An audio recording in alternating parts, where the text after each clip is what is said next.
Chapter solution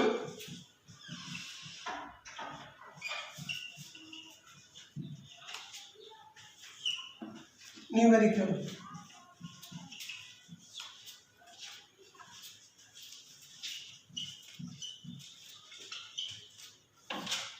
इसमें जो formula apply होती है, एक तो हेनरीज लॉ में है,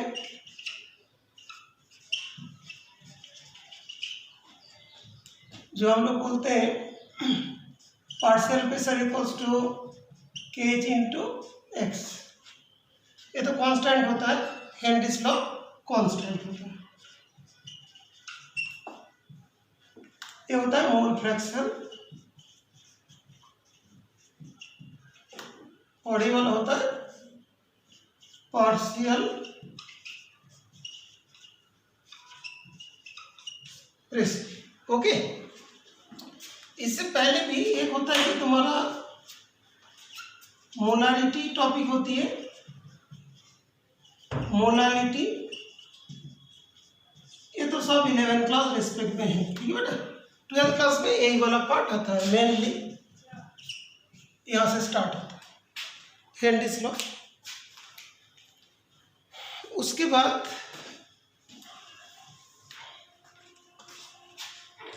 हमारे आते हैं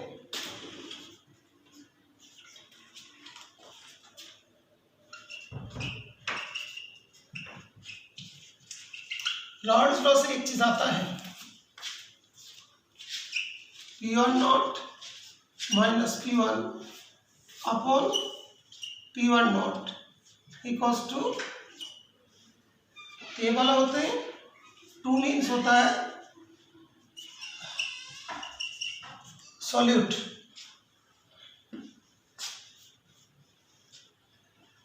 ये वाला होता है प्योर लिक्विड का प्रेशर। ओके, और जो बाद में जो प्रेशर हुआ था, ठीक है बेटा। 1 जो होता है सॉल्वेंट। ओके, ये दोनों हो गया। नेक्स्ट जो है थर्ड वन हम लोग का जो elevation in boiling point,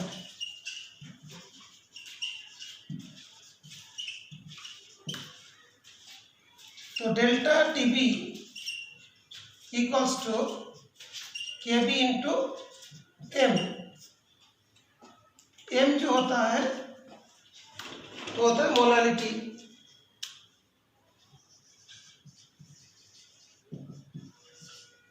M क्या होता है, मोलालिटी होता है, ठीक है। एम जो है मोलालिटी है।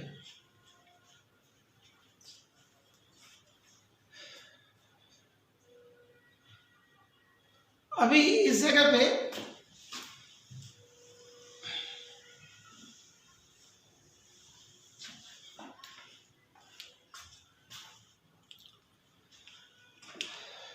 जो थर्ड वाला यहाँ पे लिख देता हूँ, delta TB equals to KB into M, molality. तो KB into W2 upon M2 divided by W1 upon 1000। तो इससे आ जाता है कि KB into W2 upon M2 into 1000 upon W1। W1 होता है मास ऑफ सॉल्वेंट, W2 होता है mass of solute. Okay, M2 होता है molar mass of solute. Okay, इस तरीके से ध्यान रखें। ये हो गया डेल्टा टीबी का वैल्यूज। अभी जब इसमें M2 फाइंड करेंगे तब आएगा KB into W2 into 1000 M2 into W1,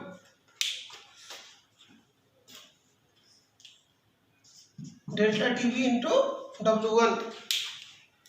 okay,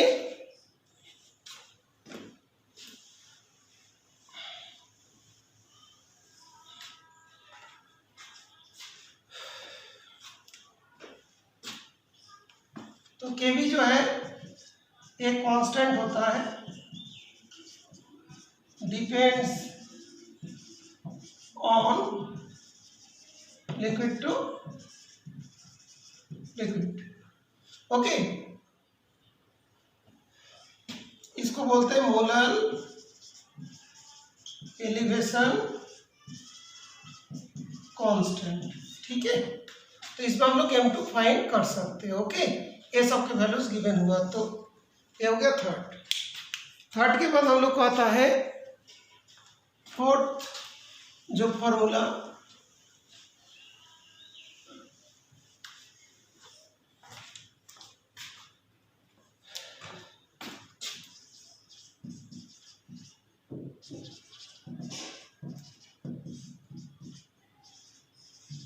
depression in freezing point.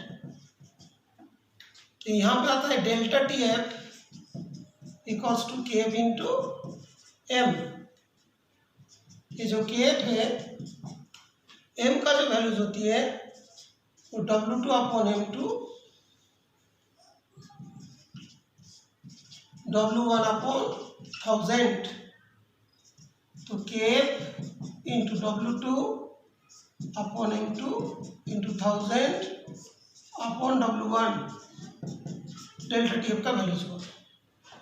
इससे हम लोग M2 फाइंड हो जाएगा, के F into W2 into 1000 divided by delta T F into that is W1। Okay, understood. तो ये भी हम लोग एक फॉर्मूला हुआ, इससे मोलर मास हम लोग फाइंड करते हैं, that is formula number 4। Okay,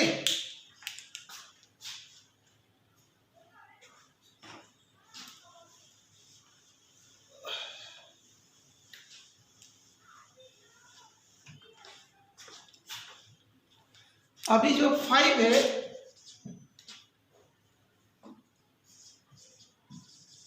osmotic pressure, हम लोग लिखते हैं ना PV इक्वल्स टू NRT। तो P इक्वल्स टू क्या होता है, N अपॉन V RT।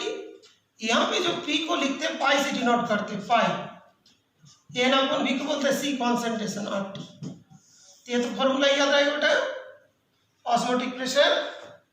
ठीक है, अभी जो हमने 5 फॉर्मूला लिखा है, 1 2 3 4, दिस वन इज 5। इसी के रेस्पेक्ट में 2 क्वेश्चंस अभी करा रहा हूं, that is question number 1, question number 2 कराएंगे। क्वेश्चन नंबर 1 एनसीईआरटी के 2.2 क्वेश्चन है,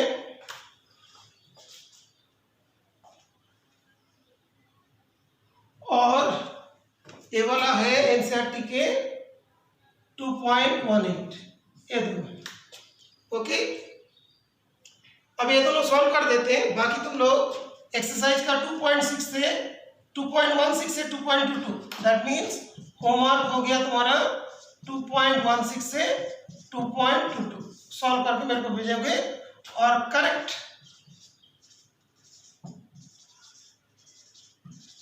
कैलकुलेशन होना चाहिए। ठीक है,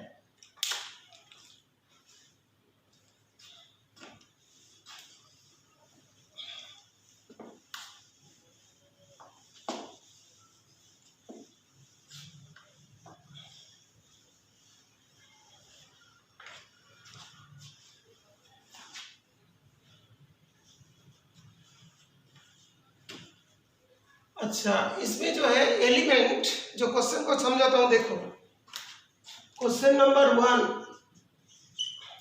क्या बोला है, 2 एलिमेंट है।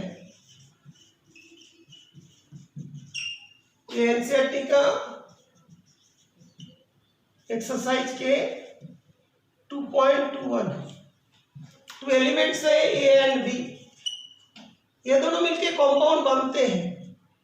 एक होता है AB2, ये होता है AB4। यहाँ पे रखा है बेंजीन C6H6, इसका 1 ग्राम पुट कर दिया, देखो 1 ग्राम, कितना में, ये वाला था 20 ग्राम, 20 ग्राम बेंजीन। डेल्टा TF का वैल्यू कितना है, 2.3 केल्विन, देखो दिया। Freezing point lowers the freezing point मतलब delta TF।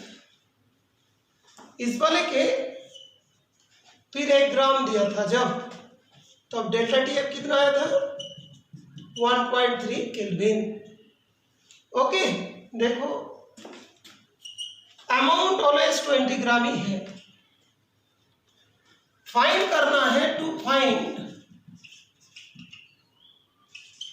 Atomic mass of A and B, find करना। तो हम लोग का जो M2 वाला फॉर्मूला होता था, M2 equals to K into W2 into 1000 upon delta TF into W1। तो यहाँ पे फर्स्ट केस को लेते हैं, तो इसका क्या होगा, AB2 होगा, इसका मास KF का वैल्यू 5.1 दिया है, W2 जो है हम लोग का 1 ग्राम है, ये वाला 1 ग्राम था W2। WT is the solute into 1000 divided by delta TF 2.3।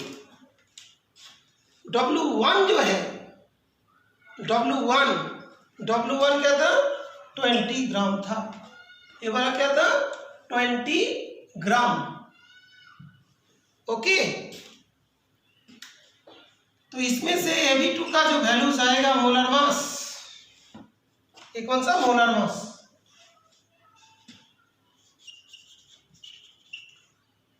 Molar mass नहीं तो इसको ऐसे लिख देता हूं, मोलर मास ऑफ AB2। इसको जब भी मान लो कि इसमें देखोगे, जब इसके पार्ट में सॉल्व करोगे, तब उस केस में तुम्हारा अप्रोक्सीमेट आंसर आ जाएंगे 110.87 ऐसे अराउंड आंसर आ जाएगा। ओके, अभी A plus two B 110.87। Okay, similarly जब हम लोग दूसरे पार्ट को सॉल्व करेंगे,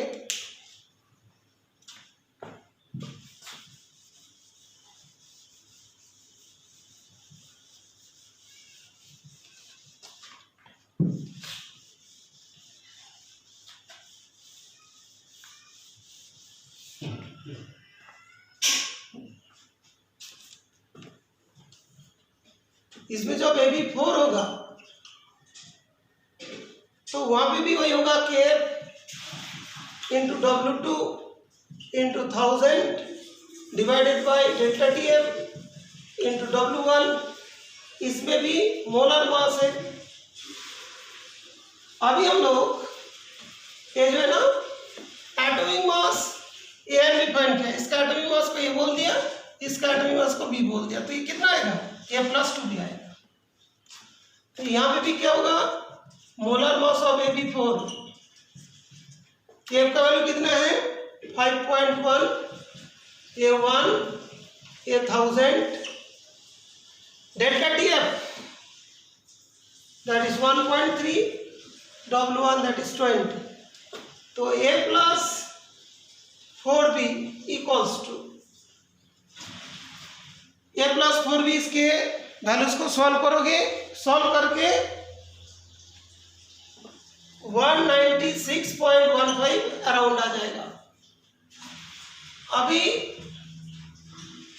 a+4b 196.15 और a+2b ये हो जाएंगे 110.87। इसको अभी कैलकुलेट करके a एंड b का वैल्यूज निकाल लो, ठीक है। अभी उसके कैलकुलेशन करने के बाद इसका आएगा 25.6 अप्रोक्स ग्राम पर मोल और b का जो वैल्यूज आएगी दैट विल बी 42.67 ग्राम पर मोल, ठीक है। कैलकुलेशन खुद करना, एग्जैक्ट मैंने अप्रोक्सीमेट कैलकुलेशन बता दिया, कैलकुलेशन को एग्जैक्टली करोगे।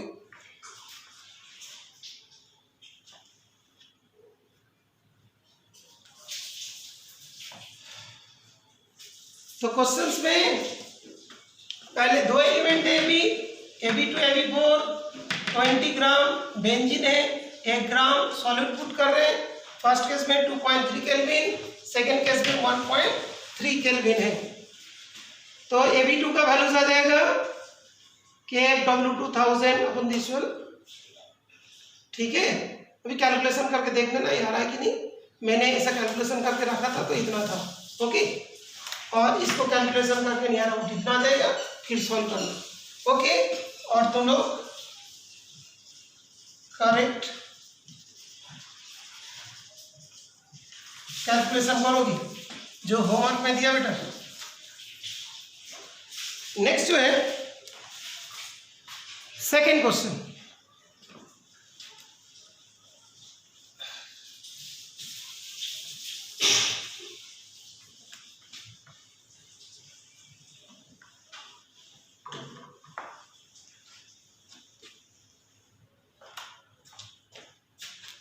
सेकेंड क्वेश्चन जो है क्वेश्चन नंबर जो 2 है वो एनसीईआरटी के एक्सरसाइज के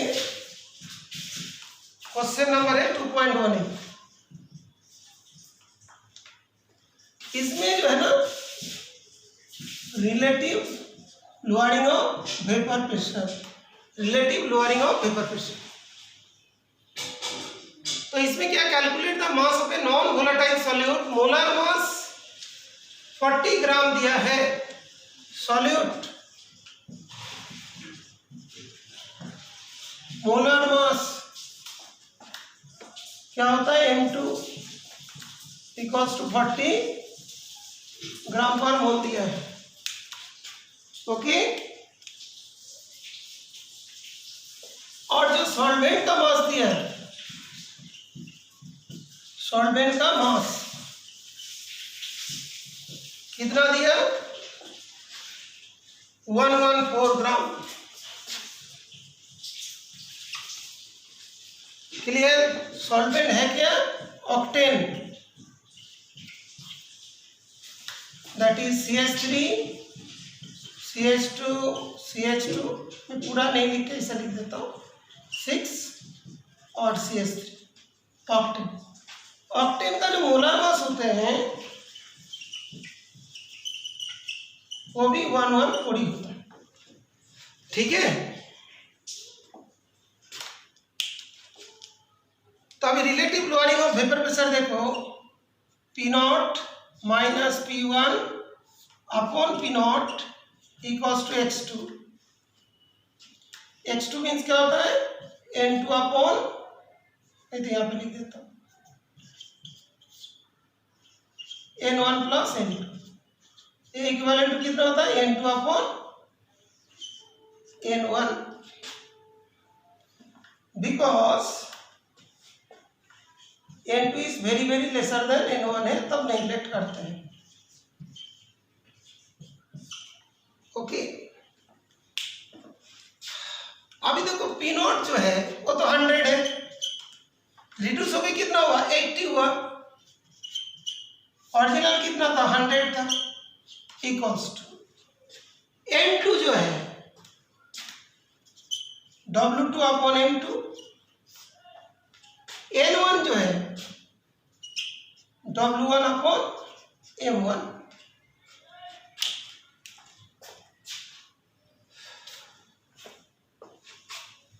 अब इस तरह पे सॉल्व करते हैं।